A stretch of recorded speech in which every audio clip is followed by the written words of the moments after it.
अस्सलाम वालेकुम। अच्छा जी, टैक्सेशन जी, उसका lecture number 2।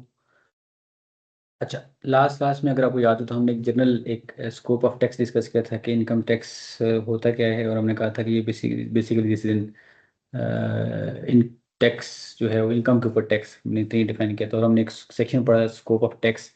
Income tax shall be impose for each tax year on every person who has taxable income eight applicable tax rates. और फिर हमने इस सेक्शन को छोड़ के हमने फिर पूरा जो सर्कल होता है वो हमने डिस्कस किया था कि कैसे टैक्स कलेक्शन होती है और कैसे टैक्स की इम्पोजिशन होती है। ये कि टैक्स की कलेक्शन जो है वो हमने देखा था कि उसका टाइम फ्रेम जरूरी है कि एनुअल हो। वो मंथली भी हो सकता है, वो विद होल्डिंग के थ्रू भी हो सकता है, वो एडवांस टैक्सेस के थ्रू भी हो सकता है, वो रिटर्न के साथ साल के एंड के ऊपर भी हो सकता है। ठीक है जी। अब इसके अंदर जो पॉइंट्स आ रहे हैं, जो ये स्कोप ऑफ टैक्स में, income tax shall be impose for each tax year on every person who has taxable income eight applicable tax rates, ये जो अंडरलाइन हुए हैं ये सारे पूरे पूरे टॉपिक्स हैं। ठीक है जी। तो हमने उसका उस ब्रीफ से एक मीनिंग लिया था, लेकिन अब हम इसकी डिटेल में जाएंगे और आज की क्लास में हम डिस्कस करेंगे कि ये जो टैक्स ईयर है ये क्या होता है। ठीक है जी।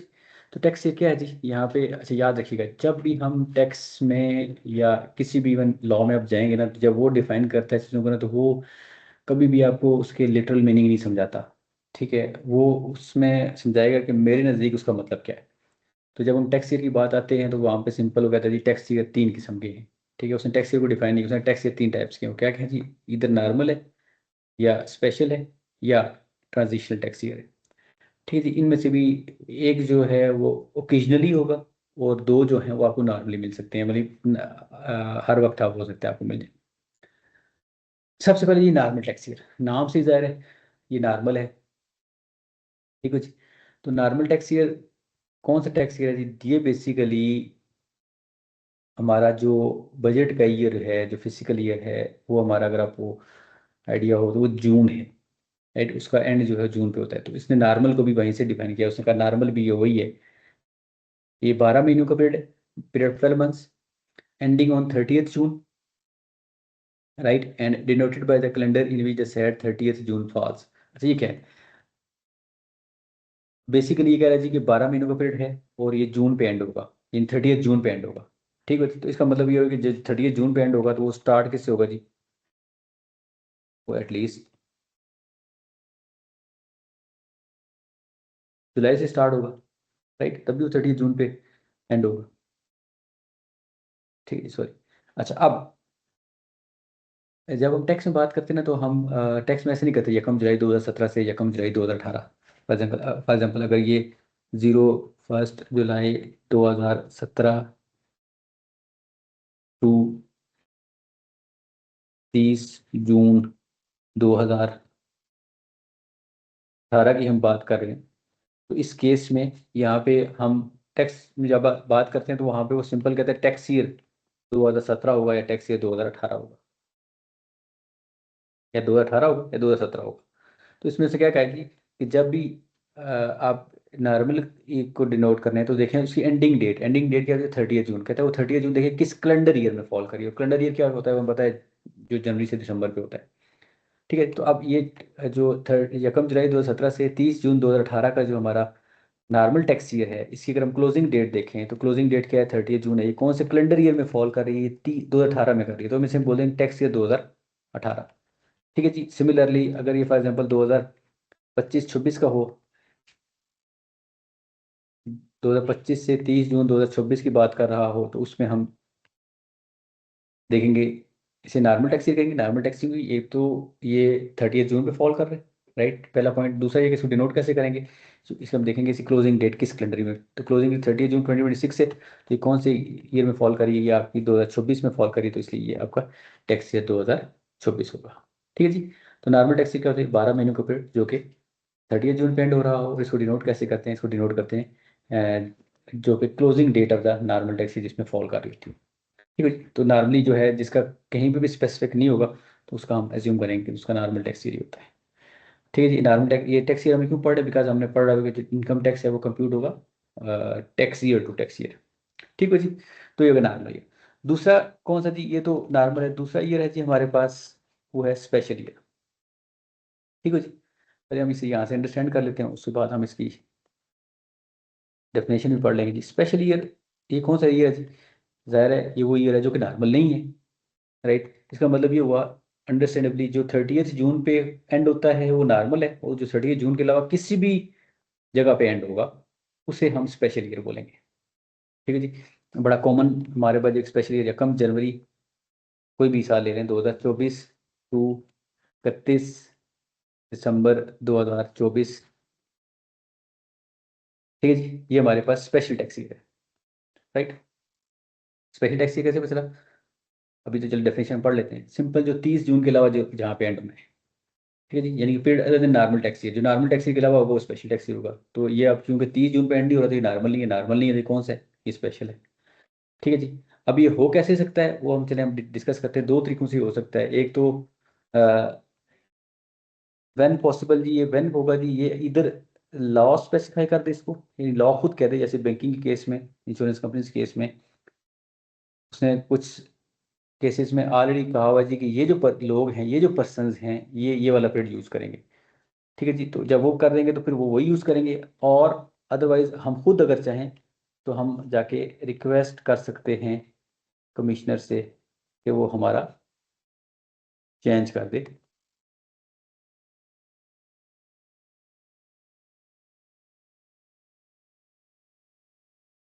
Special tax year. ठीक है जी। यानी कि एक नॉर्मल स्पेशल टैक्स ईयर है कौन सा? ये वो टैक्स ईयर जो कि अदर देन नॉर्मल है। हो कैसे सकता है? लॉ में खुद स्पेसिफाई हो जाए, बैंकिंग कंपनी में स्पेसिफाई हुआ है कि उनका दिसंबर है तो उनका दिसंबर ही होगा। या अगर हम खुद चाहते हैं, हमारा वैसे अगर स्पेसिफाई नहीं हुआ तो हमारा नॉर्मल टैक्स ईयर वगैरह, अगर हम खुद चाहते हैं या हमारा कोई कंपनी है वो चाहती है कि वो नॉर्मल से स्पेशल में चली जाए, तो वो भी कमिश्नर को रिक्वेस्ट कर सकते हैं जी कि हमारा हमारा ईयर टैक्स ईयर चेंज कर दें। ठीक है जी, ये है।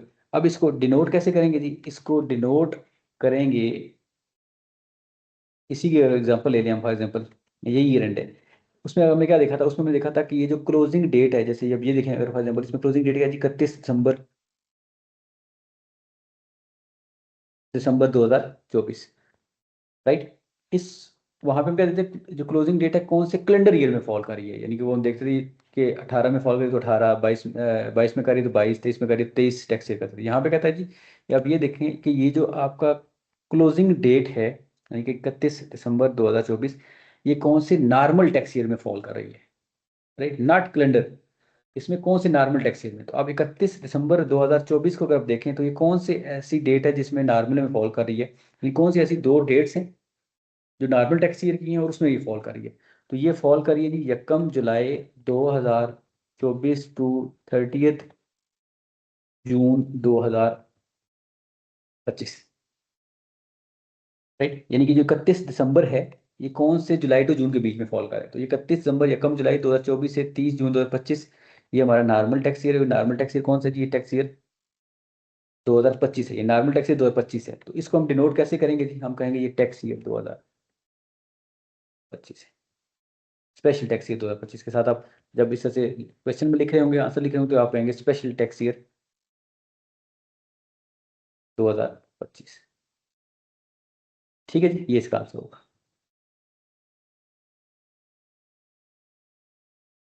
तो क्या सीखा हमने? हमने कहा जी कि ना स्पेशल टैक्स ईयर क्या होता है? Special tax year tax year other than normal tax year, यानी कि 30 जून के अलावा एंड होगा।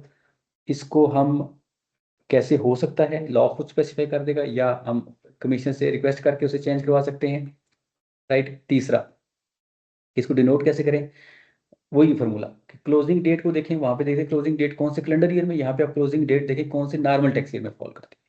ठीक है जी। एक और एग्जांपल लेते हैं जी। फॉर एग्जांपल हमारा 1 अप्रैल 2024 से 31 मार्च 2025, ये कोई टैक्स ईयर है। अगेन ये भी हमारा कौन सा टैक्स ईयर जी? सबसे पहले तो ये हमारा स्पेशल टैक्स ईयर है। स्पेशल टैक्स ईयर क्योंकि ये जून के अलावा है, फिर जून पे एंड नहीं हो रहा, तो ये स्पेशल टैक्स ईयर है। अब ये तो हमें पता चल गया ये स्पेशल है। अब इसको डिनोट कैसे करें जी? आप ये देखें जी, क्लोजिंग डेट जो है 31 मार्च,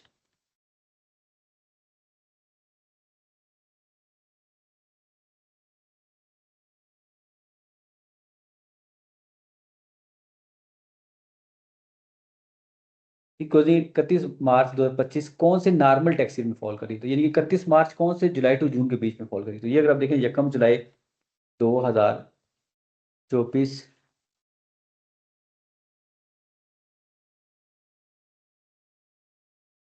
24 टू 30 जून 2025 में ये फॉल करी, राइट। और ये कौन सा टैक्स ईयर है, ये टैक्स ईयर है 2025। तो इसे हम क्या कहेंगे जी कि this is special tax year 2025। ठीक है जी, तो हम इसको इसमें यहाँ पे रिकॉर्ड कर देंगे, सॉरी इसको यहाँ पे फाउंड फॉर आंसर इसका जो है स्पेशल टैक्स ईयर 2025 हो। ठीक है जी, अब आगे चलते हैं। अच्छा, अब इसको चले हम यूँ भी कर सकते हैं, समराइज भी कर सकते हैं। जब भी स्पेशल टैक्स ईयर का, ये आप यूँ कर लेंगे आसानी के लिए, डोनेशन के लिए याद कर लें, लेकिन आपने जब एग्जाम में लिखना होगा पूरा लिखना ही होगा, जैसे क्लोजिंग डेट। अगर स्पेशल टैक्स ईयर का जो एंड है ना, वो अगर आफ्टर जून किसी मंथ में है, जून में होगा तो ज़ाहिर वो तो नॉर्मल हो जाएगा, आफ्टर जून मंथ होगा, ठीक है जी, या आफ्टर जून मंथ होगा या बिफोर जून मंथ एंड होगा। आफ्टर जून होगा यानी जुलाई में, अगस्त में, सितंबर में, अक्टूबर में, नवंबर में, दिसंबर में। तो जो टैक्स ईयर डिनोट होगा ना, वो नेक्स्ट कैलेंडर ईयर होगा, नेक्स्ट कैलेंडर ईयर। यानी अगर यकम जुलाई 2025 पे एंड हो रहा है ना, तो उसका आंसर आपका टैक्स ईयर 2024 ही होगा। अगर अगस्त में हो रहा है तब भी टैक्स ईयर 2024, सितंबर में हो तब भी 2024, सो ऑन सो फोर्थ। अगर जून से पहले एंड हो रहा है तो सेम कैलेंडर ईयर होगा, जिसमें क्लोजिंग सेम कैलेंडर सेम जिसमें क्लोजिंग डेट फॉल कर रही है। जैसे कि फॉर एग्जांपल अब इसमें देख लें आप, ये आपका पहले वाला जो ईयर एंड था ये 31 दिसंबर 2024 पे था, तो ये क्या था जी, जुलाई के बाद का था 31 दिसंबर। तो आपका जो आंसर आया था वो अगला आया था, जमा एक कर दे 2024 जमा एक 25, तो 25 था। यहाँ पे आप देखें तो आपका ईयर एंड कब हो रहा था, 31 मार्च 2025, तो इसका आंसर क्या है, 2025 है। ठीक है जी, आप बाकी भी एग्जाम्पल्स अप्लाई कर लें, उसके ऊपर ये अप्लाई हो जाएगा। ये जस्ट आपकी अंडरस्टैंडिंग के लिए, अदरवाइज आपने इसको जो अप्लाई करना है वो आपने इसी रूल के अप्लाई करना है, क्लोजिंग डेट कौन सी कैलेंडर ईयर में फॉल कर रही है। ठीक होगा जी। हम इसे क्विकली इधर अपने नोट से भी गो थ्रू कर लेते हैं, क्या होता है जी। Special tax tax year other than normal tax year कैसे हो सकता है, रिक्वायर्ड बाय लॉ हो या allowed by the commissioner on application हो। और कैसे डिनोट करेंगे, denoted by the calendar year with respect to the normal tax year in which the closing date of the special tax year falls. तो ये हम इसको, उसको हम कैलेंडर ईयर के रिस्पेक्ट से फॉल करते थे कि जहाँ पे क्लोजिंग डेट फॉल करती थी नॉर्मल में, यहाँ पे हम देखते हैं कि किस नॉर्मल टैक्स ईयर में हमारी क्लोजिंग डेट फॉल करेगी, राइट। उससे हम इसको डिनोट करेंगे, और ये कुछ एग्जांपल्स दी गई हैं वो मैंने ऑलरेडी ले लिए। उसके हमने यहाँ एंड पे लिखा हुआ भी है कि अगर एंड बिफोर जून होगा तो सेम कैलेंडर ईयर होगा, एंड आफ्टर जून होगा तो नेक्स्ट कैलेंडर ईयर। ठीक हुआ जी, होपफुली आप लोगों को ये समझ आ गई। ओके जी, नेक्स्ट है जी हमारे पास ट्रांजिशन टैक्स ईयर। ये क्या है, ये नाम से जाहिर आपको कह रहा है कि ये बेसिकली ट्रांजिशनल है, ये कुछ चेंज जब होगा तो तब होगा। अच्छा, अभी हमने थोड़ी देर पहले पढ़ा था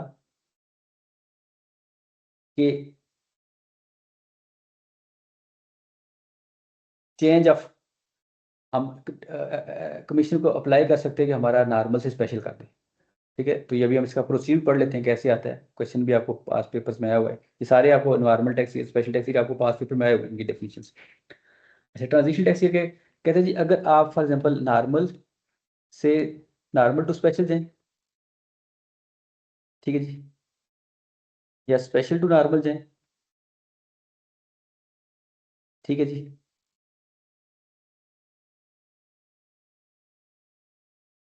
या आप एक स्पेशल से दूसरे स्पेशल में तो जा सकते हैं। फॉर एग्जांपल आप कहते हैं जी हमारा इवेंट जो है वो मार्च है और हम दिसंबर पे जाना चाह रहे हैं, या दिसंबर है तो मार्च पे जाना चाह रहे हैं, सितंबर अक्टूबर, सो आप जा सकते हैं। तो उसमें कहता है कि उसमें ना आपका एक इंटरवीनिंग पीरियड है। फॉर एग्जांपल हमारा ईयर एंड है जी यकम जुलाई 2024 टू 30 जून 2025, और अब हम ये चाहते हैं कि हम स्पेशल ईयर में चले जाएं और स्पेशल ईयर हमारा दिसंबर हो जाए।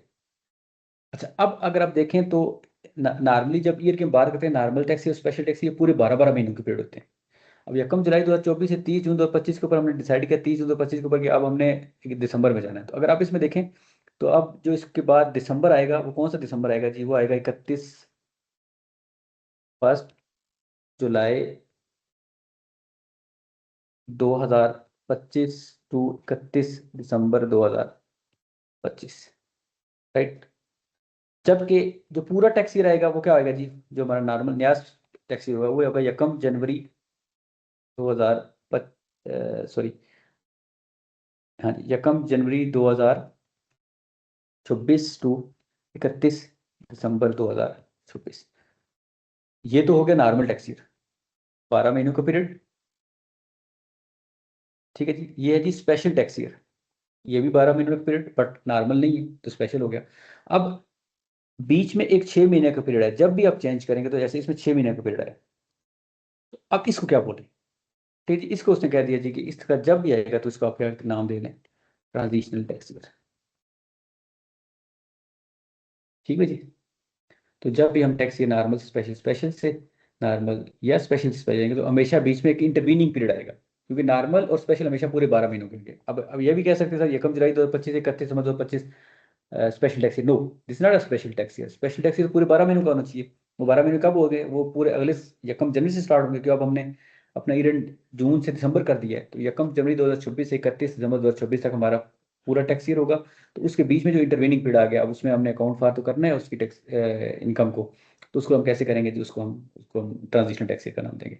अच्छा, इसका नाम तो टैक्स ईयर है, लेकिन ये हमेशा 12 महीनों से कम होगा। ठीक है, ये मैक्सिमम 11 महीने हो सकते हैं, ये 12 से कम ही होगा, राइट। लेकिन इसके नाम के साथ टैक्स ईयर आ रहा होता है, और इसको डिनोट करने की भी जरूरत नहीं है, इसलिए नहीं है। और ना ही लॉ ने स्पेसिफाई किया, रीजन बीइंग कि इसने तो आपका हमें बार बार तो नहीं आना, ये तो जब भी आप चेंज करेंगे तब आएगा। ठीक है जी। तो ये हैं जी हमारे टैक्स ईयर, जो कि उसने कई दफ़ा पूछे हुए भी हैं। क्लियर है जी। बाकी इसकी आप एग्जैक्ट डेफिनेशन जो है वो आप स्टेट टैक्स, आपने साथ साथ स्टेट टैक्स आपने लाजमी पढ़ना है, जैसे हमने पहले पढ़ा हुआ कि आपने चैप्टर नंबर 4 को एटलीस्ट जो है वो आपने अपनी बुक से गो थ्रू करना है। ठीक है जी। उसके बाद है जी change of tax year. Change of tax year होगा तो क्या होगा? जैसे भी हमने बात की नॉर्मल से स्पेशल, स्पेशल से नॉर्मल, तो इसमें आपको क्वेश्चन कई दफ़ा आया हुआ है कि change of tax year for example mister x करवाना चाह रहे हैं, तो उसमें हम क्या करें उसमें? तो सिंपल ये स्टेप्स आपके पास सामने लिखे हुए हैं, बड़े लॉजिकल से स्टेप्स हैं। ठीक है, ये आपको पता होना चाहिए। क्या जी कहते हैं, हमने एप्लीकेशन फाइल करनी है कमिश्नर को। ठीक है जी। आप इसे याद भी कर सकते हैं, और ना भी याद करें तो आप बड़े लॉजिकल से, ज़ाहिर आपने चेंज करवाना तो लिखना पड़ेगा। तो कमिश्नर कौन है? जो एक एफबीआर का ऑफिसर है, जिसने हमारा जिसके पास हम, जो समझे एफबीआर के पास हम रजिस्टर्ड है, आगे जाके हम डिस्कस करेंगे डिटेल में। आपने उसको एप्लीकेशन फाइल कर दीजिए कि हमें चेंज कर दो नॉर्मल से स्पेशल में, स्पेशल से स्पेशल में, या जो भी आपने डेट से स्पेसिफाई कर दिया, आपने उसमें कहा जिसमें चेंज कर दो। उसने कहा जी commissioner may allow if there is a compelling need. ठीक है जी। तो अगर आपकी कंपेलिंग नीड हुई तो वो आपको अलाउ कर देगा। तो मे का वर्ड है, इसका मतलब शेल नहीं है कि वो आपको हर सूरत में अलाउ करेगा। तो लॉ में तो इस वर्डिंग तो रेलिवेंट होती है। कंपेलिंग नीड को हमने बोल्ड भी किया हुआ है। कंपेलिंग नीड का मतलब ये कि आप ऐसा नहीं कि मेरा दिल नहीं करता तो मैं जो है वो जून पे नहीं करूंगा तो दिसंबर पे करूंगा। No, compelling need. अब कंपेलिंग नीड की एग्जांपल क्या हो सकती है? फॉर एग्जांपल आप हैं जी, आपकी जो पेरेंट कंपनी है, अच्छी सी एग्जांपल होती है, पेरेंट कंपनी आपकी जो है उसका ईयर एंड 31 दिसंबर है। ठीक है, और वो फॉर एग्जांपल यूएई की कंपनी है, या इवन पाकिस्तान में भी है, तो वो आप वो अपने अकाउंट क्लोज करती है 31 दिसंबर को। अच्छा, अब हम जो है वो हमारा ईयर एंड 30 जून है, तो अब हम कमिश्नर से रिक्वेस्ट कर सकते हैं कि हमने चूंकि फाइनेंशियल क्लोज करने होते हैं दोनों कंपनीज के, इकट्ठे करने होते हैं, और दोनों को आपस में मर्ज भी करना होता है, जिसे हम कंसोलिडेशन बोलते हैं, जो कि आपने एफआईआर में नाम सुना, कि दोनों कंपनीज के अकाउंट्स को कंबाइन भी करते हैं। तो अब अगर ये दो डिफरेंट डेट्स होंगी तो हमें 30 जून पे भी क्लोज करना पड़ेगा, हमें 31 दिसंबर भी क्लोज करना पड़ेगा। इसलिए हमें काइंडली आप अलाउ कर दें कि हम 31 दिसंबर पे ही अपना क्लोज कर दें। तो ये कंपेलिंग नीड हुई तो आपको इस पर नॉर्मली वो अलाउ कर देते हैं। ठीक है जी। इसके अलावा और भी कंपेलिंग नीड की एग्जाम्पल हो सकती है। अच्छा, कमीशन जब भी आपको अलाउ करेगा तो वो हमेशा उसके साथ कुछ कंडीशन भी अटैच करेगा। ठीक है, वो कंडीशन कुछ भी अटैच करेगा तो अटैच कर सकता है। ठीक है जी। अगर बाद में कमिश्नर को ये लगा कि आपने जो है वो आपके लिए ये फिजिबल नहीं है, या आपने गलत उसने ये डिसीजन कर लिया, तो वो जो उसने आपको अलाउ किया वो विड्रॉ भी कर सकता है। तो ये आपको सवाल आ सकता है कि कमिश्नर ने बाद में विड्रॉ कर दिया तो क्या वो कर सकते हैं? यस, वो विड्रॉ कर सकता है। ठीक है जी। तो उसके साथ कंडीशन लगा सकता है, यस लगा सकता है उसके साथ। इफेक्टिव कब होगी? जब भी नया जो टैक्स ये स्टार्ट हो रहा होगा जिसकी होगी, तो उस डेट से वो इफेक्टिव हो जाएगी। जैसे इस केस में यकम जुलाई, यहाँ पे जो हमने भी एग्जांपल लिया था, तो यहाँ पे जो चेंज ऑफ टैक्स ईयर ये आपका यकम जनवरी 2024 से जो चेंज जो है वो इफेक्टिव हो जाएगी। ठीक है जी। और अगर कमिश्नर आपको अलाउ नहीं करता तो आप जो है बोर्ड के पास आप जा सकते हैं, फेडरल बोर्ड ऑफ रेवेन्यू के पास जा सकते हैं। कमिश्नर बेसिकली उसके एक नीचे ऑफिसर होता है। ठीक है, तो आप ऊपर जो है बोर्ड में अप्लाई कर सकते हैं, और उसका जो बोर्ड का डिसीजन होगा फाइनल होगा, इससे आगे आप नेक्स्ट किसी फोरम पे नहीं जा सकते। ठीक है जी। तो ये है जी हमारे पास टैक्स ईयर। तो इस क्लास में हमने ये डिस्कस करना था कि हमारे टैक्स ईयर क्या होते हैं। तो हमने स्कोप ऑफ टैक्स में जो पहला कंपोनेंट था टैक्स ईयर का वो हमने डिस्कस कर लिया। ठीक है जी। इसमें बस एंड पे यहाँ पे लॉ की जो दो किस्म की डेफिनेशन होती हैं वो हम इसको एक्सप्लेन करके यहाँ पे हम इसे कंक्लूड करते हैं, और इंशाल्लाह हम नेक्स्ट क्लास में जो दूसरा कंपोनेंट है इसको उसको डिस्कस करेंगे। दो किस्म की डेफिनेशन जी आप देखेंगे लॉ में, एक होंगी इंक्लूसिव डेफिनेशन और एक होंगी एग्जॉस्टिव डेफिनेशन। ठीक है जी। एग्जॉस्टिव डेफिनेशन क्या है? एग्जॉस्टिव डेफिनेशन ये है कि जो उसके अंदर लिखा गया वो कंप्लीट है, इन ऑल सेंस कंप्लीट है, मतलब वही उसकी डेफिनेशन है। जैसे अगर आप देखें नॉर्मल टैक्स को उसने डिफाइन किया हुआ है, तो आप उसमें से कोई आगे पीछे इंटरप्रिटेशन भी निकाल सकते हैं। सिंपल 30 जून पे एंड होगा, राइट, तो उसे आप नॉर्मल टैक्स बोलेंगे, उसमें किसी किस्म की इंटरप्रिटेशन की जरूरत नहीं पड़ेगी आपको, राइट। पूरी कंप्लीट एग्जॉस्टिव डेफिनेशन होगी। इंक्लूसिव डेफिनेशन कौन सी होती है? इंक्लूसिव डेफिनेशन का मतलब ये होता है जी कि जिस फॉर एग्जाम्पल हम इनकम की हम बात करें, तो हम यहाँ पे देखेंगे, आप इसके बाद कल जब हम शुरू करेंगे तो इनकम के साथ इसके साथ इंक्लूड लिखा हुआ आएगा ऐसी डेफिनेशन के साथ। इसका मतलब क्या होता है? इसका मतलब ये होता है कि जो इसमें लिख दिया गया है, जो डेफिनेशन के अंदर लिख दिया गया है वो तो है ही है इसके अंदर, उस हद तक तो है ही है। बट अगर इसके अलावा जो उसके जेनेरिक मीनिंग में आ रहा हुआ, फॉर एग्जाम्पल इनकम के जो जेनेरिक मीनिंग में आ रहा हुआ, अगर उस डेफिनेशन के अंदर ना भी हुआ तो वो उसके अंदर आ जाए, एज्यूम किया गया कि उसके अंदर होगा। इंक्लूसिव का मतलब ये है, राइट, ये जो इंक्लूडेड है जो लिख दिया गया वो तो है ही है, उसके अलावा जो उसके जेनेरिक मीनिंग में, जो उस वर्ड के जेनेरिक मीनिंग में आ रहा होगा वो भी उसमें एज्यूम किया जाएगा, शामिल है। तो ये दो किस्म की डेफिनेशन हम देखेंगे। एग्जॉस्टिव इंक्लूसिव डेफिनेशन नॉर्मली वहाँ पे मिलती है जहाँ पे कोई चीज़ कॉम्प्रिहेंसिवली शायद डिफाइन ना हो सकती है। अच्छा, कॉम्प्रिहेंसिवली डिफाइन ना होने का मतलब ये नहीं है कि वो उसमें कोई उसने लूप होल छोड़ा होगा, वो फिर भी कॉम्प्रिहेंसिव होगी अपने उस कॉन्टेक्स्ट में। बट फिर भी एक क्वेश्चन छोड़ा जाता है कि इसमें इंक्लूड्स का वर्ड है, तो इसमें हम बाकी उसकी जेनेरिक मीनिंग भी हम उसको ले सकते हैं। ठीक होगा जी। तो ये था जी आज का लेक्चर, जिसमें हमने पहला टॉपिक डिस्कस किया। आप इन जो डेफिनेशन है इनको आप समझ के समझें भी और याद भी करें, क्योंकि ये आपसे उस तरह से पूछ भी सकता है, सिनेरियो भी बना सकता है। बाकी इंशाल्लाह जी नेक्स्ट जो है हमारा जो स्कोप ऑफ टैक्स में हमने जो नेक्स्ट पढ़ा था कि इनकम का, वो इंशाल्लाह हम नेक्स्ट क्लास में डिस्कस करें। Thank you very much.